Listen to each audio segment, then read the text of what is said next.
Hey, I'm Casual Jake, And I'm Connor, aka Taito.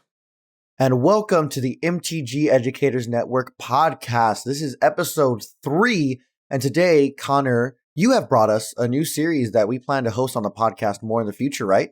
Correct. I came up with this idea one day while I was actually driving to work at my school, and I was very proud of it. I immediately had to message our group chat to talk about it. So, welcome to the Teacher's Pet Decks series. Woohoo! I love that. That's a cute name, too. It's the best. So the thing that made me come up with this is I realized that there was a connection between probably the favorite commander deck that I have and the content that I teach. And we all know that teachers are super passionate about their content. So I Mm-hmm. assumed that there would probably be connections between that content, that passion, and the game that they're also so passionate about.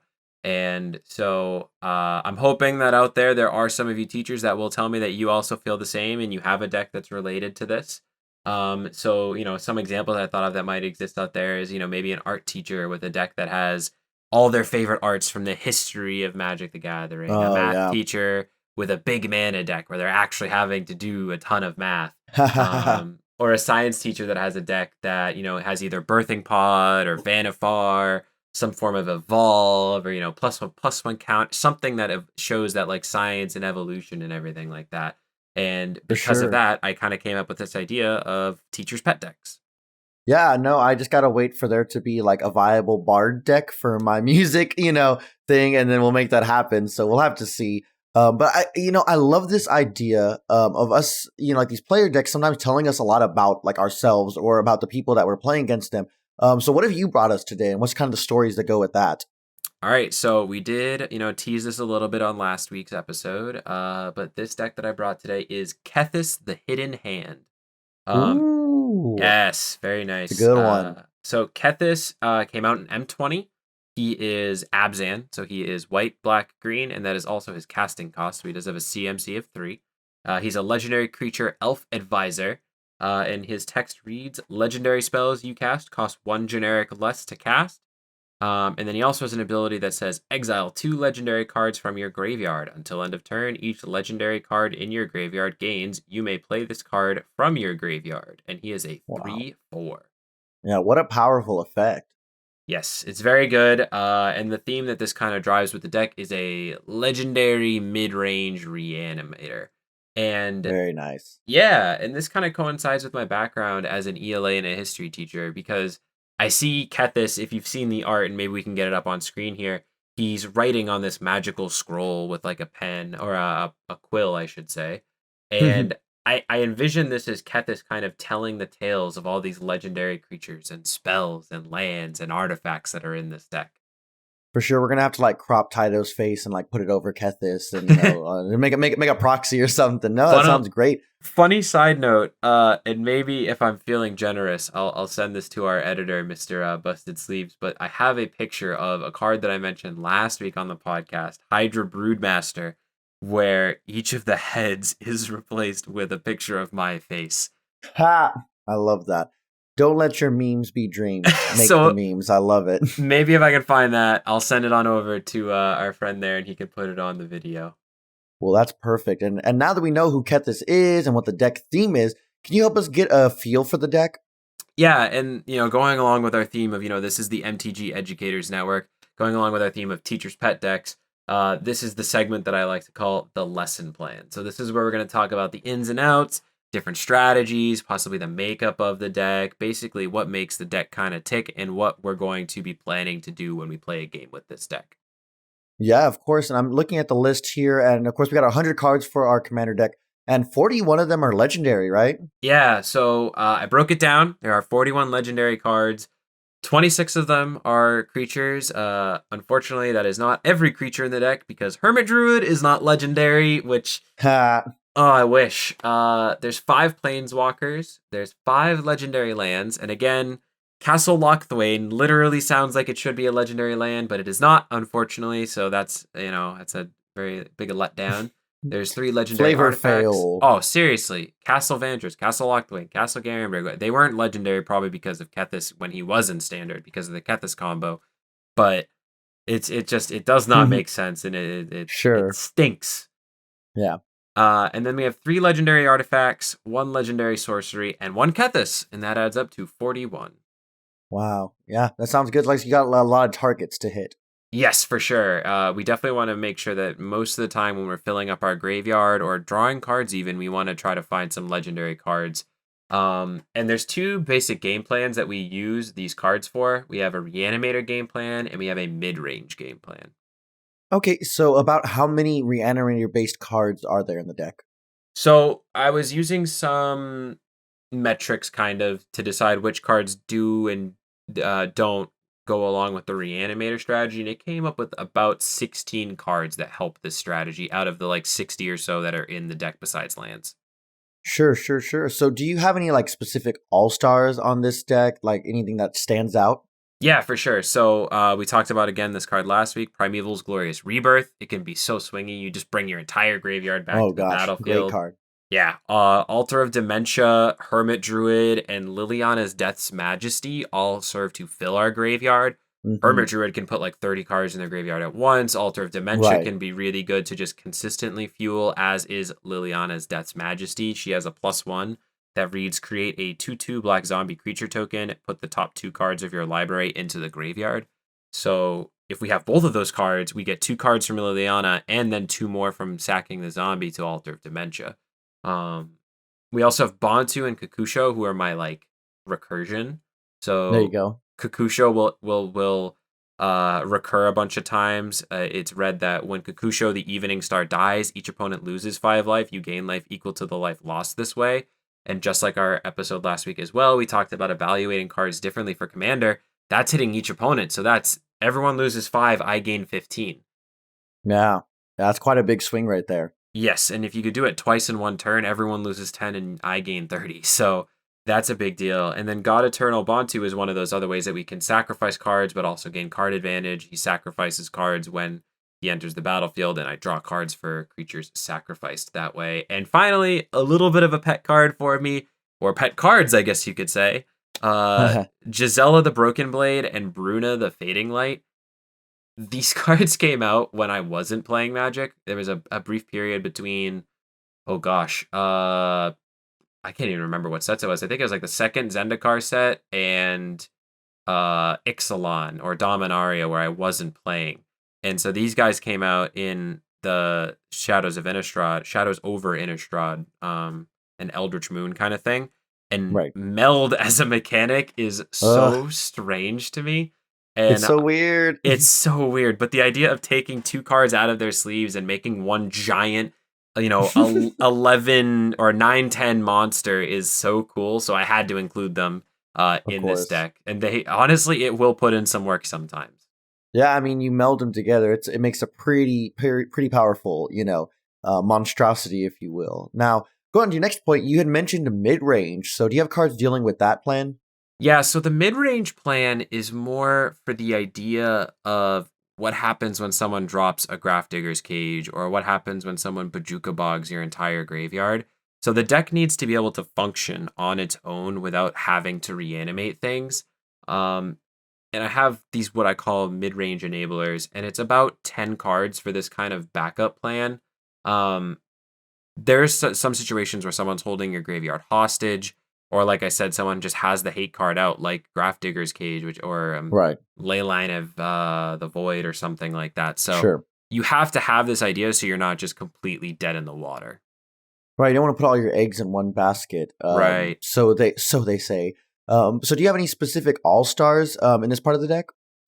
Yeah, so I wrote it 3 times: Selvala Stampede, Selvala Stampede, Selvala Stampede. Yeah, So he literally wrote it 3 times, by the way, I y'all. really did. This card is bonkers. So when I came back from my break of not playing Magic and I started to get more into Commander, I saw this card and one of my friends played it. And I said, oh my gosh, I need to get 10 of that card. I don't want to, I'm not excited to drop, $100 because that card has to be $10 or something like that. It's just the value you got out of it was insane. And then I saw it's like 99 cents, Right. which is mind blowing. So Savala Stampede, for anyone that is unaware, is 4 mana and 2 green. So it's 6 mana converted mana cost total. And it is from Conspiracy 2, I believe.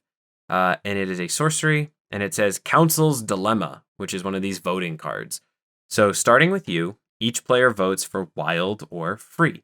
Reveal cards from the top of your library until you reveal a creature card for each wild vote. Put those creature cards onto the battlefield, then shuffle the rest into your library.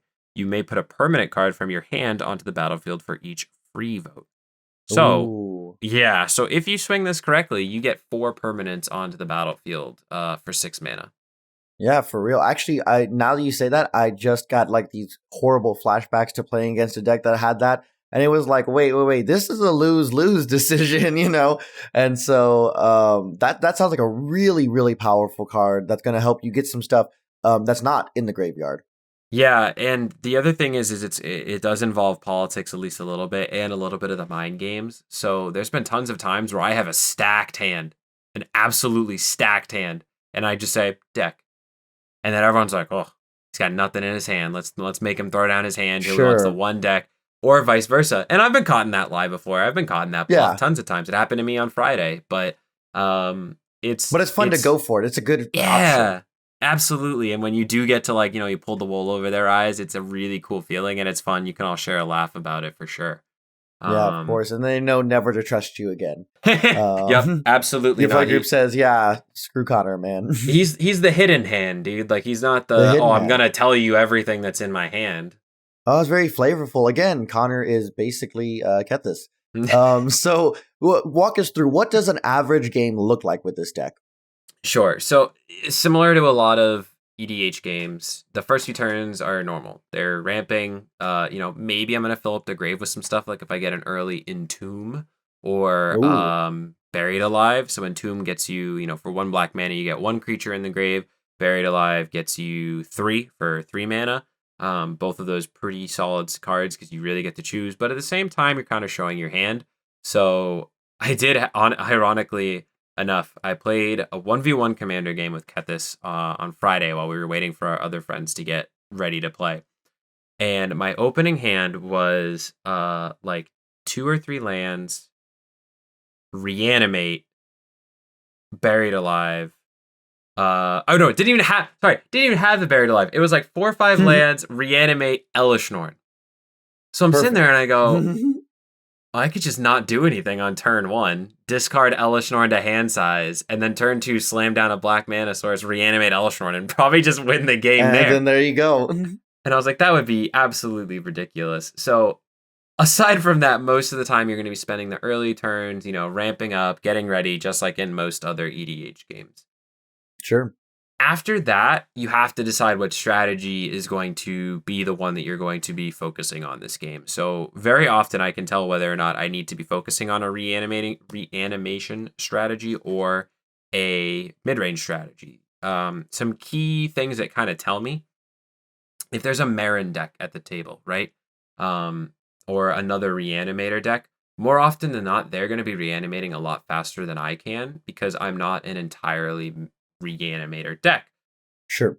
And that will usually draw the ire of the table. And because of that, some graveyard hate will be used, which could be, some idea of, Bajuka Bog only hits 1 player, but if there's a way for them to wipe out all graveyards, or if they start to take cards from other people's graveyards, or, someone plays a Scavenging Ooze or something Sure. along those Tormod's lines. Crypt. Yes, Tormod's Crypt is really good. So sometimes I'm wary of setting up my reanimation stuff when there's another reanimator deck because not only am I going to pale in comparison to them, it's also just more likely that I'm also going to get wiped out by a big blowout like that.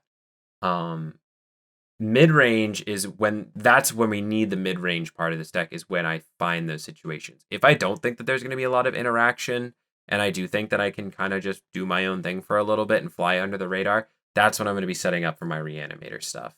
Gotcha. Yeah, and then the end game after that is it's a lot of value engines. It's a lot of, finding cost reduction, recurring creatures. It's recurring Kakusho a bunch of times, like I said before, because if I have the mana, I can basically recur him as many times as I have cards in my graveyard because of Kethis' ability. Right. I do exile 2 cards, play Kakusho. Sacrifice Kakusho to Altar of Dimension to fill up my graveyard 6 cards. Do it again.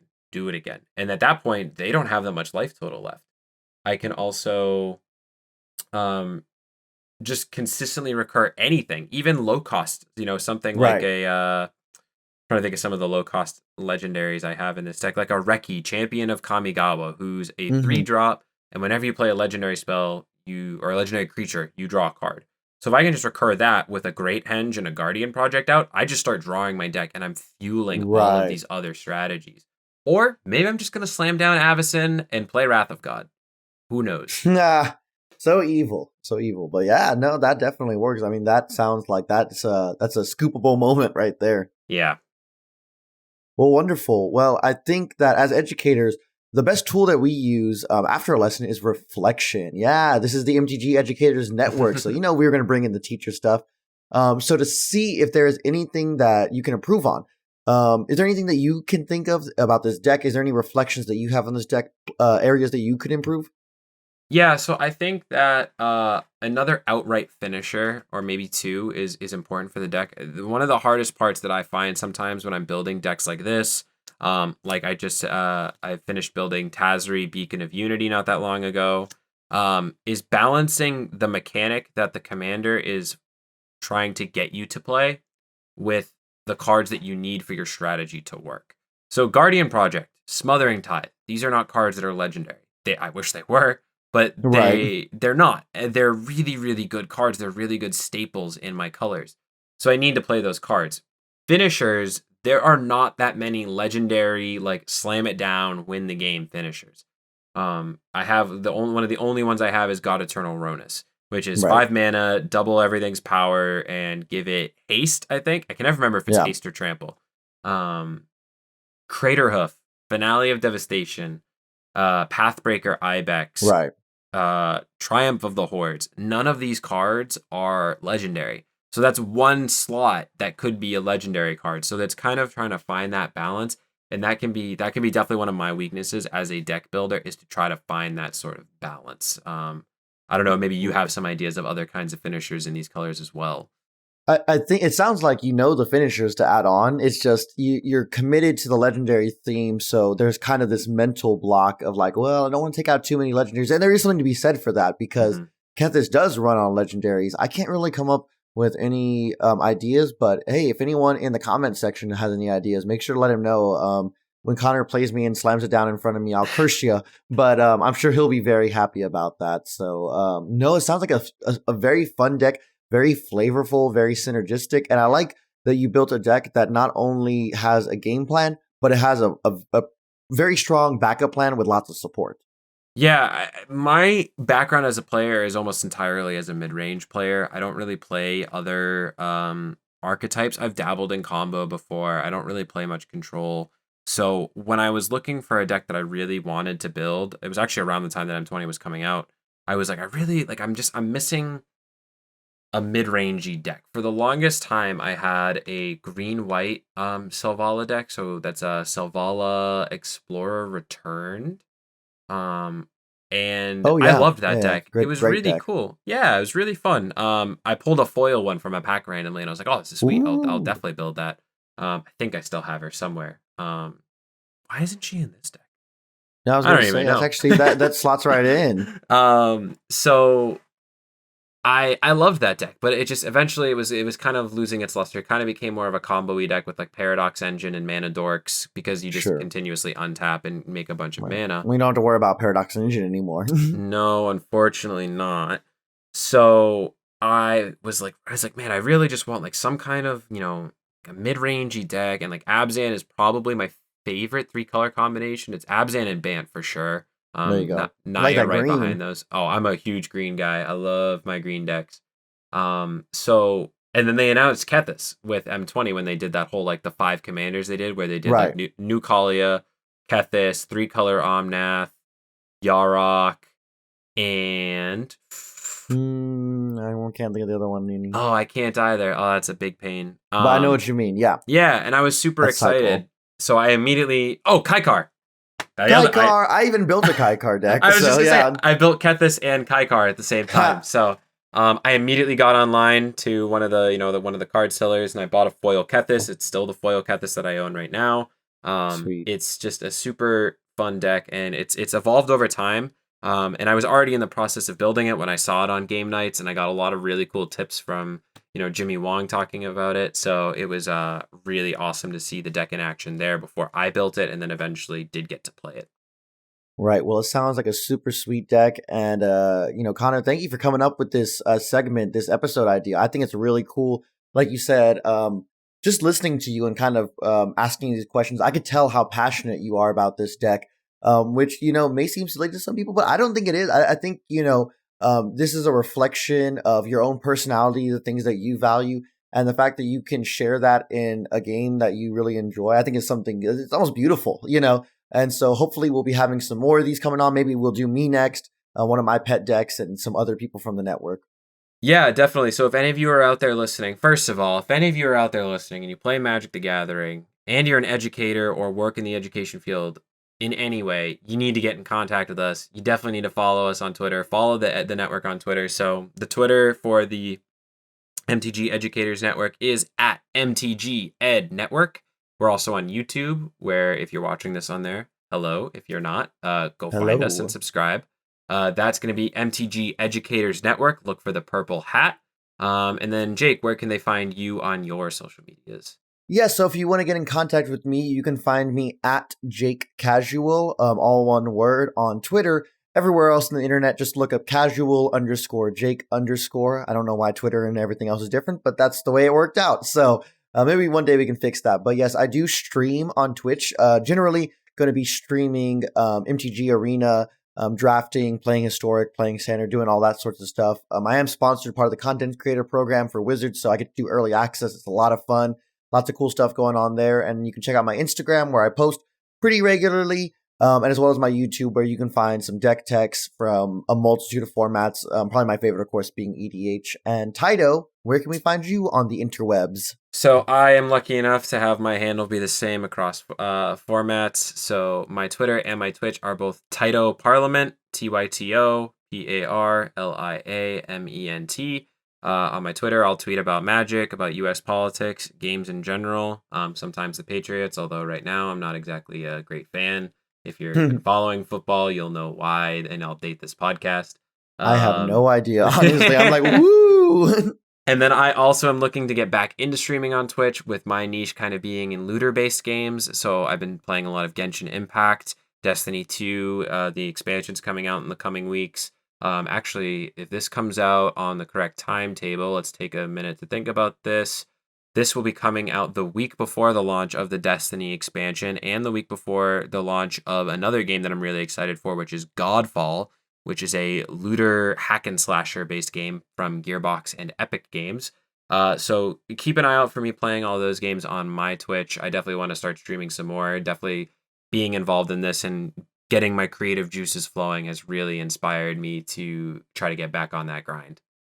For sure. And shout out to our editor on Twitter at Busted Sleeves for being an absolute beast in helping us get this podcast going. Of course, me and Taito are glad to record ourselves and do all that, but Busted Sleeves is the one who really just gets it all together, and it brings you the quality that you have there. Yeah, for sure. And like I said, we want to hear from you educators. So follow us on Twitter. Try to find our Discord link, which we can either, what can we do? We can probably we can tweet it out from the educators Twitter just to be sure. Yeah. We can also DM it to you if you ask. Our DMs will be open. And if you think that you're if you are a part of our network and you want to be on this podcast to tell us about your teacher's pet decks, please let us know. We'll try to strike up a conversation and see what we can do. Of course, we got to take care of Jake first, but after that, we're going to be looking for all of our friends to talk about the decks that they love so much. For sure, make sure you hit our DMs on Twitter, or if you're part of our Discord, you can message us there. For all my educators out there, make sure you're sharing the podcast so we can get all the people who play Magic and teach together, so that they can all kind of be a part of this ever-growing thing, so we can grow the network to its fullest potential. Yes, because at the end of the day, you need to remember that teachers make magic.